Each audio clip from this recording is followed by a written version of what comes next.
Kini, trading bisa lebih puas dan nyaman. Dengan lot mulai 0,01, leverage 1:500, dan free swap tanpa batas. Yuk, download sekarang! Halo semua, kembali lagi bersama saya Johan di channel Trading ID. Jadi pada kesempatan video kali ini, kita akan membahas kembali untuk update dari pergerakan XAUUSD atau gold ini sendiri. Dan ya, seperti yang kita lihat ya, untuk hari Kamis kemarin itu pergerakan cukup volatil. Dimana pergerakan ini kalau kita lihat, gold itu mengalami kenaikan sekitar 1,6% ya, dengan angka mulai itu naik dari level harga 2307 dan sampai closing di kurang lebih 2346,36 gitu. Dan height-nya itu ada di 2300 berapa nih? 2347,25 gitu teman-teman.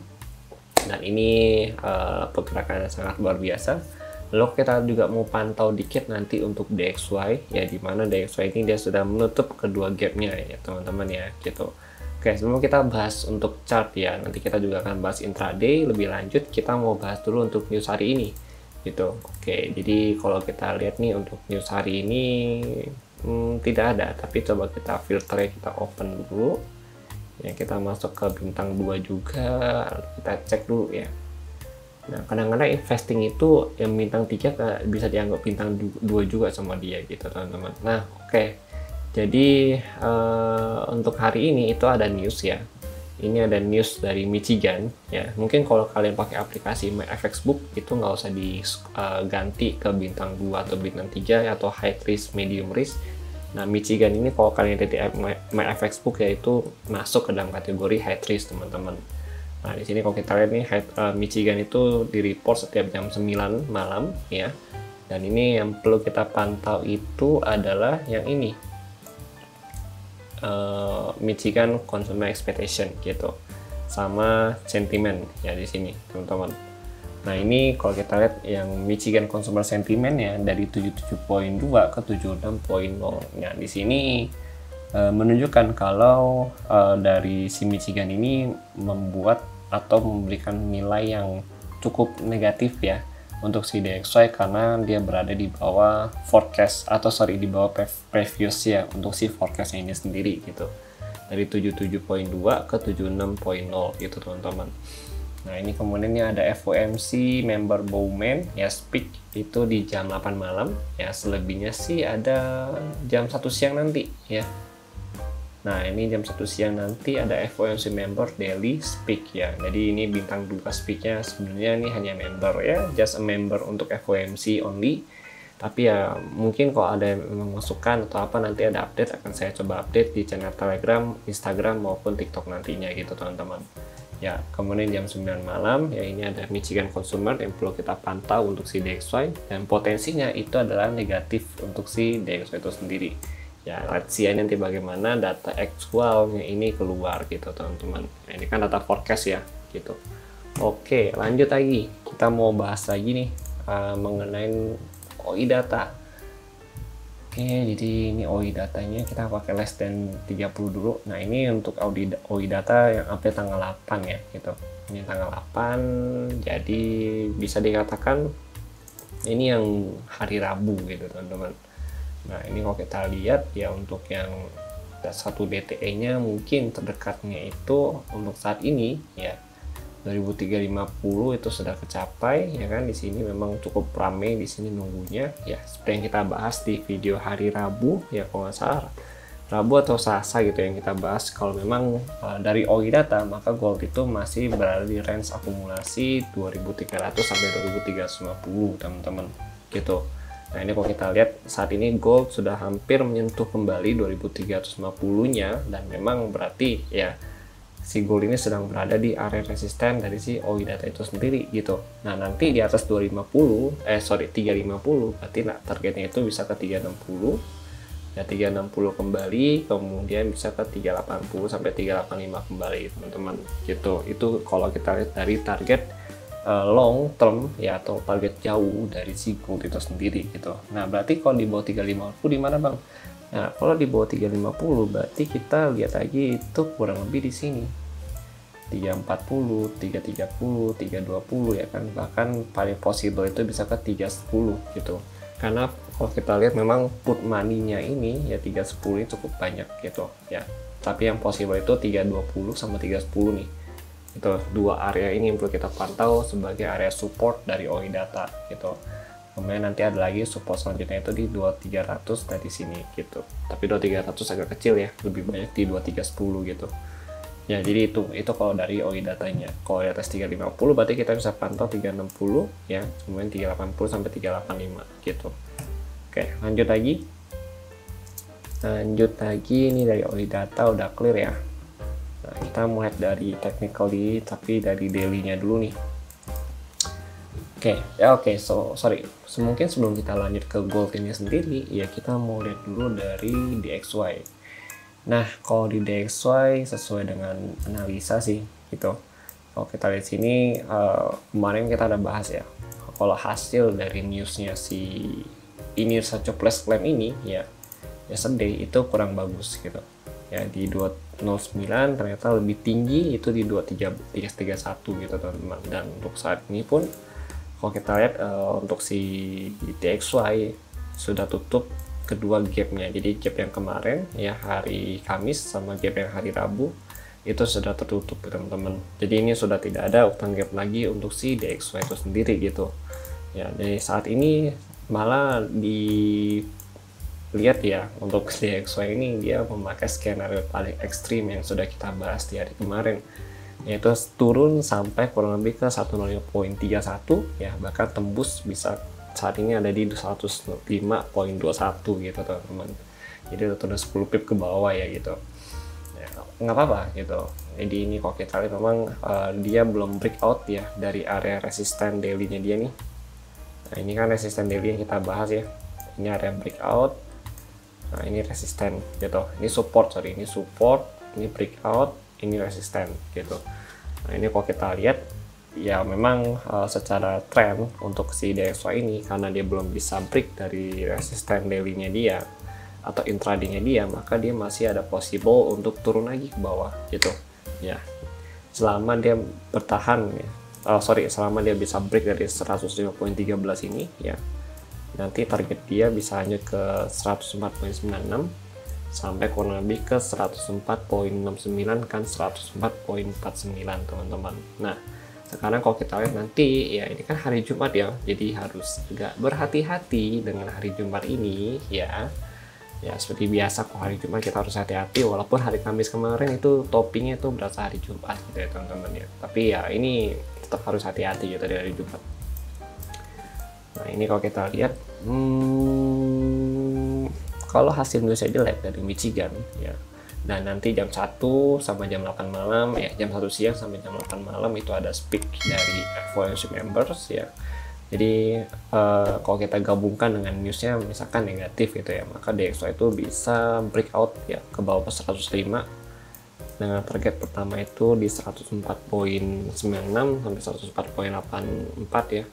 Kemudian target kedua itu lanjut sampai ke 104.69 dan 104.49. Nah ini the next target penurunan ekstrim dari DXY gitu. Nah kalau misalkan ditanya bang, kalau misalkan ada nggak sih level yang paling ekstrim lagi, ya sebenarnya ada gitu ya. Ini level paling ekstrim 104.14 sampai 103.96 gitu teman-teman ya, karena memang untuk 69 ini cukup ekstrim gitu. Kenapa? Karena dia terakhir ambil area sini itu langsung reject keras gitu, langsung naik ke 105 gitu teman-teman. Makanya kalau dia bisa nge-break level ini ya berarti DXY ini lebih bearish lagi gitu kan gitu ya. Walaupun kalau kita lihat memang secara harfiah ya untuk dari Fed itu sendiri sudut pandangnya, selama Fed belum memangkas suku bunga dan memang masih akan dipertahankan ya dalam waktu yang cukup panjang ya, atau untuk long term gitu kan, katanya untuk saat ini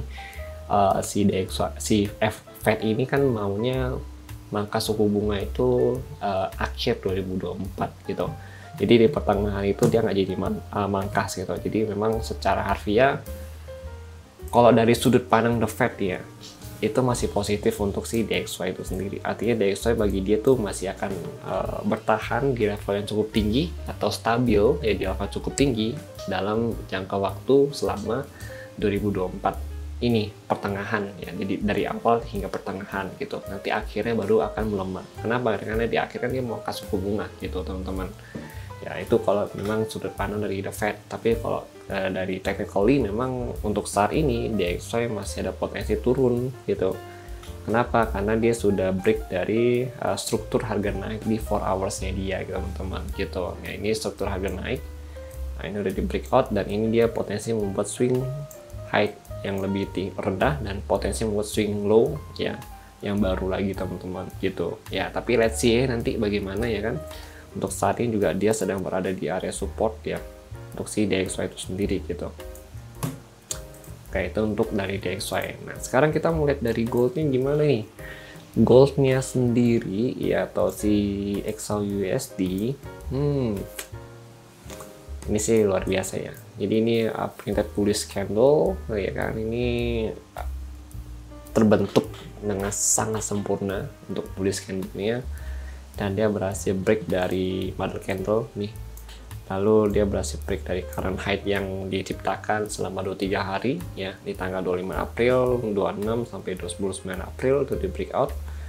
Jadi bisa dikatakan gold ini masih bullish teman-teman gitu.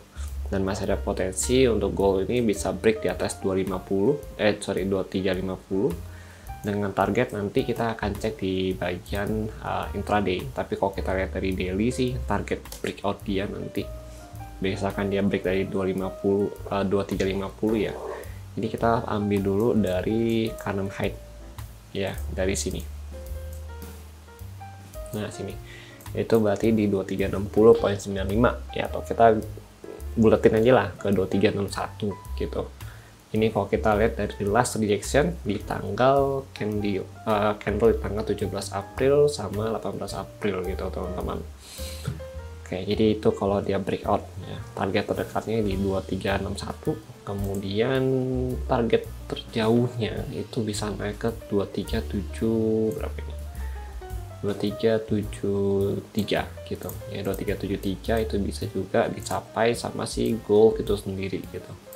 Ya, jadi ada dua area yang perlu kita pantau untuk daily ya. Begitu dia bisa break dari 250 gitu. Yang pertama 2360, yang kedua 2373 gitu ya. Jadi itu ya, kalau kita lihat dia misalkan breakout dari sana pun sekitar berapa persen, ini 64%, 0,64. Nah, kalau dia naik ke sini berarti 1%-an gitu teman-teman. Jadi masih apa ya, nggak mustahil lah kalau gold mau ke 2373 malam ini gitu ya, misalkan naiknya gitu kan, karena baru naik 1%. Toh kemarin juga untuk gold itu sendiri dia naik sekitaran 1,6% kan gitu ya. Tapi let's see ini bagaimana. Nah, kalau misalnya hari ini ya nggak jadi naik dan dia berhasil closing lagi di bawah 2338 ya, di bawah 2338 berarti di bawah sini nih, di bawah resisten daily, maka gold itu ada potensi untuk turun kembali retest ke area support terdekat nih di sini di 2331, kemudian nanti bisa lanjut lagi ke 2319 gitu. Di sini support yang cukup apa ya bahasa itu, cukup berpengaruh lah untuk si gold itu sendiri ya, untuk area sini gitu ya. Tapi let's see nanti bagaimana. Pokoknya selama di atas 338 sepertinya masih lebih condong untuk buy gitu ya untuk si gold itu sendiri, karena sentimennya juga masih cukup bullish gitu teman-teman ya. Tapi let's see nanti bagaimana ya, kita ikutin dari si market ini sendiri gitu ya. Pokoknya kalau patokan saya itu kalau dia lihat di 338 ya, di bawah 338 berarti kita fokus untuk ngambil sell ya kan. Kemudian di atas 2350 ya, berarti target naiknya itu masih bisa ke 2360 gitu ya. Tapi let's see nanti bagaimana. Oke, lanjut lagi ya. Ini kalau kita lihat juga sebenarnya di atas ini ya, nanti di intraday deh ini. Oke, jadi kalau kita lihat, oke, nah di sini kemarin saya ada nge-buy di sini nih, cuma saya tag di 2319 ya, 2320 gitu saya tagnya ya. Nggak apa-apa, sudah sukses juga ini kan gitu. Jadi kalau kalian tanya kenapa bang, kan analisa masih naik gitu ya, kenapa di tag gitu kan. Nah, itu adalah SOP trading gitu teman-teman Jadi trading itu punya SOP. Ada range, berapa range antara intraday dengan scalping itu pasti punya patokan untuk take profit gitu. Entah itu take sebagian atau take all ya, atau keluar dari setup yang ada ya, baik itu dalam posisi profit maupun minus itu ada SOP-nya gitu. Jadi kalau kalian bilang atau masih beranggapan kalau misalkan oh ya analisa kan masih naik, ya berarti nggak usah di take, kita tunggu paling tinggi aja baru di take. Nah nanti kita nggak tahu nih kalau memang betul naik itu mungkin akan menguntungkan gitu. Tapi kalau memang dia berbalik arah ketika dia belum sampai, misalkan kita entry di sini, target kita tidak maksimal sampai sini nih gitu kan ya, ini kan tercapai, tapi kalau misalkan nggak kecapai cuma sampai sini doang terus dia turun lagi, gitu, setup kita yang tadi berhasil malah gagal gitu. Makanya kita harus punya SOP trading ya, baik itu keluar dalam posisi profit maupun keluar dalam posisi minus gitu teman-teman ya. Jadi memang itu harus diperhatikan gitu. Kalau kalian masih punya pikiran oh ya analisa masih naik nih, harusnya saya masih mempertahankan untuk entry saya, maka saran saya bisa dibuang jauh-jauh tuh untuk pikiran begitu, karena itu nantinya akan menyesatkan ya pikiran atau psikologi kalian sebagai trader itu sendiri ya. Tapi ya kembali lagi pada kalian semua gitu, kalian maunya gimana gitu kan. Soalnya setiap trader kan pasti punya setup ya, dan juga kepentingan ya yang berbeda di dalam market itu sendiri. Entah itu setup scalping, swing, intraday, itu kan punya setup atau patokan level yang berbeda gitu teman-teman ya. Kayak itu kok, itu saran dari saya. Yang penting kalian punya SOP dulu gitu ya gitu. Nah ini kalau kita lihat dari intraday ya, selama dia bertahan di atas ya, nah intraday kelihatan jelas nih ya, kita mungkin pakai yang sini. Nah untuk intraday selama dia di atas ini nih 2340 ya, ini kan dia udah breakout ya kalau kita lihat nih. Nah di atas 2340 masih bisa ambil posisi, cari posisi buy di dekat 40-an ya, konfirmasi buy. Target nanti bisa ke 2350 sampai 2352 gitu ya. Jadi nanti usahakan stop lossnya itu begitu kalian dapat konfirmasi buy, stop loss itu bisa di bawah 2340 gitu. Nah nanti targetnya 2350 sampai nanti ini masih selling point pertama, selling point kedua gitu 2359 ya. Target buy ini ya 2352, 2359, 2364 gitu. Targetnya ke sini. Dan tadi paling ekstrim bisa ke 2373 ya teman-teman. Ini belum saya buat sih zonanya gitu. Nah 2373 itu di sini. Nah di sini ya. Saya buat dulu zonanya. Sebentar. Nah dapat. Nice, ini ya. Jadi kalau kita lihat ya selama di atas 2340 berarti kita fokus untuk ngambil, cari konfirmasi buy di mendekati 40-nya. Targetnya 1, 2, 3 gitu. Nah, kalau ditanya, "Bang, selling point di mana?" Kan udah tinggi nih, misalkan udah nyampe target buy kita yang pertama, kedua, ketiga. Nah, selling point kalian bisa juga pakai sih target buy kita. Misalkan target buy 1, 2, 3 ini gitu. Kita cari nih, ketika harga sudah masuk ke dalam area kita atau ke dalam zona kita cari posisi entry konfirmasi sell gitu. Ya, kita cari entry konfirmasi sell. Kira-kira di mana sih? Misalkan di zona 1 nggak ada entry konfirmasi sell, ya udah lanjut lagi ke zona 2 gitu. Kita cari konfirmasi sell ada nggak? Kalau dapat konfirmasi sell di zona 2, berarti kita hajar di zona 2 gitu. Kenapa? Karena dari zona 1 sampai zona 3 belum tentu ada konfirmasi sell yang kuat gitu dari market, dan bisa dilibas sama market gitu. Makanya kita harus pantau, namanya juga zona kan. Zona ini kan bisa jadi zona buy atau zona sell tergantung harganya sudah breakout atau belum gitu.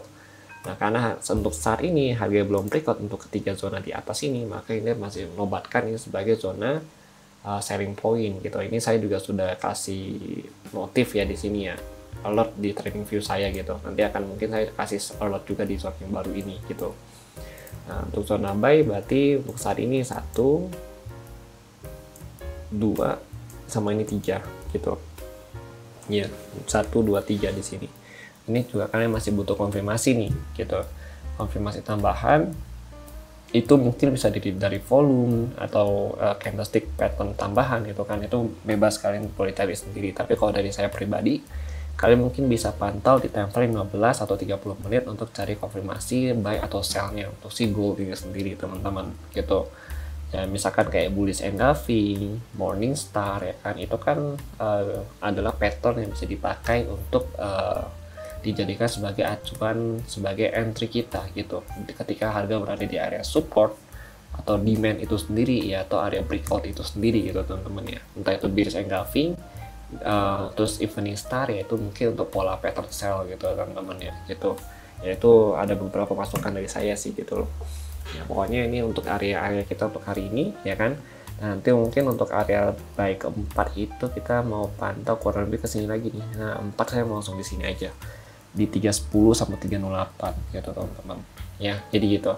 Oke, jadi mungkin itu dulu yang ingin saya sampaikan kepada kalian semua ya. Jadi memang secara pattern ya untuk gold ini sendiri, kalau kita lihat nih ya, penutup. Nah ini adalah bullish flag, nice ya, very nice untuk bullish flagnya dia sendiri gitu teman-teman. Dan kalau kita ukur bullish flag ini masih bisa naik kurang lebih ya, targetnya itu sampai ke level harga 2350 gitu, untuk target 2350 atau bahkan ke 2352 gitu teman-teman. 2353.9 ya, patokan 2355 dulu lah paling dekat gitu kan. Nah ini cara ukur pattern dengan menggunakan cara nenek-nenek sebenarnya ya. Jadi ini adalah pengukuran paling mudah gitu. Jadi kalian ukur dari sini ya, dari mulai terbentuknya zona. Nah ini saya hapus dulu. Nah dari mulai terbentuknya zona nih di sini kan. Nah ini 1 2 gitu. Nah kita ukur nih di sini ke sini tuh kan. Oh masih ada spike ya tuh.